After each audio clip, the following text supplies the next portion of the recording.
행복의 나라는 이성균 씨의 유작이라는 것과 더불어 박정희 대통령 피살 사건에 가담했던 자들의 재판을 다뤘다는 것에서 많은 주목을 받을 만한 영화입니다. 아무래도 여러 작품을 통해 널리 잘 알려진 사건에서 벗어나 영화와 드라마 등에서 단독으로 조명한 적이 거의 없다시피 한 재판인 소재라 눈길이 갈 수밖에 없죠. 더군다나 시간적인 순서를 보면 마치 처음부터 3부작으로 기획이라도 했던 것처럼 남산의 부장들과 서울의 봄 사이에 놓여 소위 말하는 미드퀄의 역할을 한다는 것도 호기심을 자극합니다. 이를테면 의도했든 아니든 간에 행복의 나라가 두 영화를 이어줄 징검다리가 될 수도 있지 않을까 하는 기대 어린 궁금증을 가질 법도 할 것 같은데, 정말 유감스럽게도 제게는 특정 실존 인물에 대한 분노 다음으로 감독에 대한 원망이 큰 영화로 남았습니다. 이렇게 좋은 소재와 배우를 가지고도 갈팡질팡으로 낭비한 것만 같아서 탄식이 나오네요. 제가 방금 행복의 나라는 남산의 부장들과 서울의 봄 덕분에 주목을 받을 만한 영화라고 말씀드리긴 했지만, 반대로 보면 엇비슷한 시기가 배경인 정치영화라는 것으로 인해 관객들에게 피로도를 가중시킬 수 있다는 우려도 안고 있긴 합니다. 공교롭게도 두 영화 모두 좋은 반응을 얻었었고, 1000만 관객까지 돌파했던 서울의 봄은 개봉한 지 불과 1년도 안 된 시점이라는 게 행복의 나라에 어떤 방향으로 영향을 줄지도 관건일 거라고 생각합니다. 설상가상 정치적인 재판을 다룬다는 건 자칫 변호인을 연상시키게 만들지도 몰라서 작가와 감독이 이 난제를 과연 어떻게 극복할지가 제게는 최우선의 관람 포인트였다는 것에서 행복의 나라는 적잖은 실망으로 시작한 영화입니다. 왜냐하면 조정석 씨가 연기한 변호사인 정인우는 변호인의 성우석과 비교해서 다를 게 거의 없는 캐릭터거든요.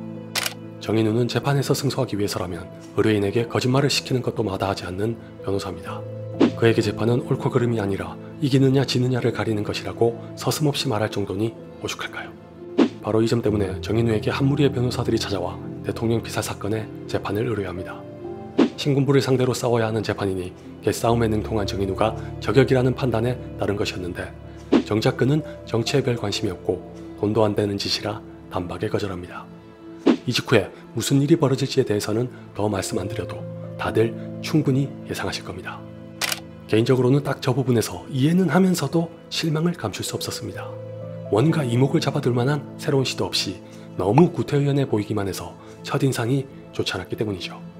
물론 변호인의 성우석은 자신과 가족의 안위를 돌보느라 세상 물정을 몰라도 너무 몰랐다가 진우를 변호하게 되면서 불의와 맞선다면, 행복의 나라의 정인우는 사욕이 계기의 일부로 작용해 맡았던 재판이 자신의 아버지가 겪었던 일과 겹쳐지는 등으로 인해 변화를 보인다는 차이점이 있긴 하지만, 큰 틀에서 볼 때 변호인과의 차별화가 뚜렷하게 보이지 않는다는 것도 부정할 수 없습니다.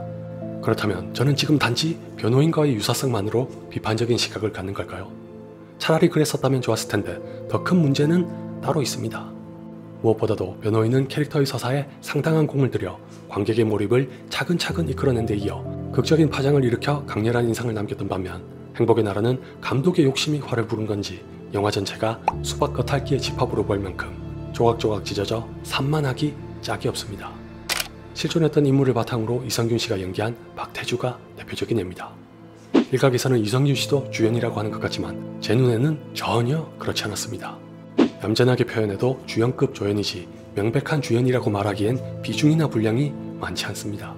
차라리 유재명 씨가 연기한 누가 봐도 전두환이 모델인 전상두가 더 돋보이면 돋보였지, 박태주는 사실상 전상두를 더 악하게 부각시키기 위해 필요했던 도구이자 상징적인 캐릭터일 뿐입니다. 감독의 의도에 따라 무슨 캐릭터를 어떻게 쓰든 오로지 그것만 가지고 비판의 대상으로 삼는 건 과할 수도 있으나, 행복의 나라는 줄거리를 봐도 그렇고 예고편을 봐도 그렇고 박태주의 생사가 걸린 재판이 주일 거라고 예상하는 게 당연해 보입니다. 그럼에도 불구하고 실상은 전혀 그렇지 않다는 것에서 관객의 기대를 벗어납니다. 법정물로 보기에는 재판의 분량부터 적은 편이기도 하거니와 연출도 엉성한 탓에 아무런 긴장감을 전해주지 못합니다. 특히 박태주를 살리기 위해 굉장히 중요한 쟁점인 것처럼 대두시켰던 육본과 중정의 갈림길에서 내린 판단은 너무나도 순식간에 무용지물로 전락하는 바람에 그나마 남아있던 김마저 빠져버립니다. 소재의 선택은 신선해서 좋았는데 그런 식으로 허무하게 활용했다는 게 참 안타까울 지경이죠. 박태주가 등장하는 장면은 대부분 비슷해서 지나치게 자기적이라는 인상을 주거나 캐릭터가 가진 무게감에 비해 빠르고 가볍게 소모해버리고 만 것 같아 감독이 실화와 실존 인물을 지나치게 의식했던 게 아닌가 하는 의문까지 생깁니다. 다시 말해 박태주를 영화에 어떻게 담을지를 놓고 고심한 끝에 그냥 오롯이 군인이라는 것만 남기기로 결정한 나머지 맥커핀과 다를 게 없는 제한적인 캐릭터가 된 것만 같습니다. 그렇기 때문에 박태주와 정인우의 관계에서도 충분한 교감이 관객에게 제대로 전해지질 않아 결말이 마땅히 줬어야 할 울림마저 미약합니다. 감독이 실화와 실존 인물을 지나치게 의식했던 것 같다는 건 어디까지나 제 추측에 불과하지만 저로서는 그렇게밖에 볼 수 없는 이유가 있습니다. 다른 걸 다 떠나서 행복의 나라에는 얼마든지 좋은 영화, 재밌는 영화로 만들 수 있는 소재가 많습니다. 좀 전에 말씀드린 6번으로 가느냐 중정으로 가느냐를 놓고 내렸던 판단도 그렇고 박태주의 행위를 군인이기에 거부할 수 없었던 상명하복에 따른 것인지 아니면 작정하고 내란을 공모한 것으로 볼 것인지 그리고 군인으로 살고 군인으로 죽으려는 박태주와 그런 박태주를 어떻게 해서든 살리려는 정인우의 비교와 대립. 이 과정에서 사욕이나 돈 따위가 아니라 서서히 진심을 다해 싸우려고 변하는 정인우의 내면. 실제로도 있었다고 하는 재판에 대한 신군부의 개입. 결말로 치닫기 위해 비장의 카드로 쓴 듯한 계엄사령관의 존재 등등 얼마든지 관객을 사로잡을 수 있는 이야기거리가 많은데도 결국 영화는 어느 것도 제대로 담아내질 못하고 이것저것 잡다하게 양념으로 쓰기만 하는 형편없는 요리 실력에 머물고 맙니다. 그리고 애초에 행복의 나라는 실화를 잘 모르는 사람들에게는 외의 부재가 몰입을 차단하는 장벽으로 작용할 거라고 생각합니다.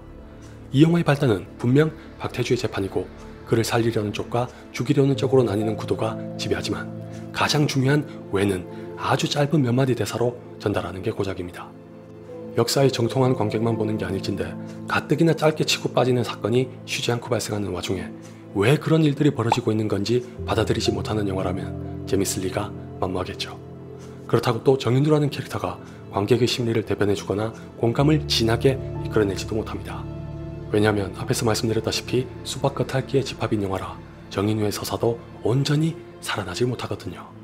재판은 옳고 그름이 아니라 이기고 지는 것만이 중요하다고 했던 사람이 결말에 이르러 그렇게까지 절박하게 변하는 과정이 충실히 담기지도 않은 데다가 그런 태도의 변화가 박태주와의 관계에서 비롯됐다고 보기에는 더더욱 힘듭니다. 대신에 이 영화가 하나의 방편으로 삼은 건 결국 심파입니다. 개인적으로는 적게나마 있는 코믹한 톤의 개입도 심기를 불편하게 만들었었는데 가장 신중하게 다뤘어야 할 캐릭터를 가지고 감정의 과잉과 심파로 점철하는 걸 보면서 한숨만 나왔습니다. 결정적으로 결말에서 변호인의 그 유명한 장면을 절로 떠올리게 하는 정인우의 일갈은 분명 누구도 부정해서는 안 되는 옳은 말이고 그 울분이 향하고 있는 대상이 누군지를 고려하면 우리 모두의 비통한 감정을 끄집어내야 마땅하지만 도리어 낯간지럽게 다가오는 건 각본과 연출의 잘못인 게 틀림없습니다. 저 많은 소재 중 몇 가지만 취사 선택해서 집중했더라면 훨씬 더 유익한 영화가 됐을 텐데 말이죠. 한편으로는 이왕 11.6과 12.12 사이에 재판을 선택했다면 더 과감하고 뚝심 있게 밀어붙이는 게 낫지 않았을까 하는 아쉬움을 갖게 하기도 합니다. 재판 기간 중에 일어나는 몇몇 위협적인 사건마저 실체는 감춘 채 슬그머니 엿보는 식으로 넘어가버려 전상두의 야욕과 만행이 전면에 돌출되지 않으니까 기어코 이 영화는 대체 뭘 보여주려고 한 건지 의문만 남깁니다. 결말의 한 장면을 위해 아껴둔 거라고 하기엔 영화로 보나 역사로 보나 이미 누가 악인지 명명백백한 걸 눈 가리고 아웅하는 격이라 역효과만 일으킵니다. 마지막으로 다시 한번 말씀드리지만 이 좋은 소재를 이렇게 보내야 한다니 참 아쉽네요.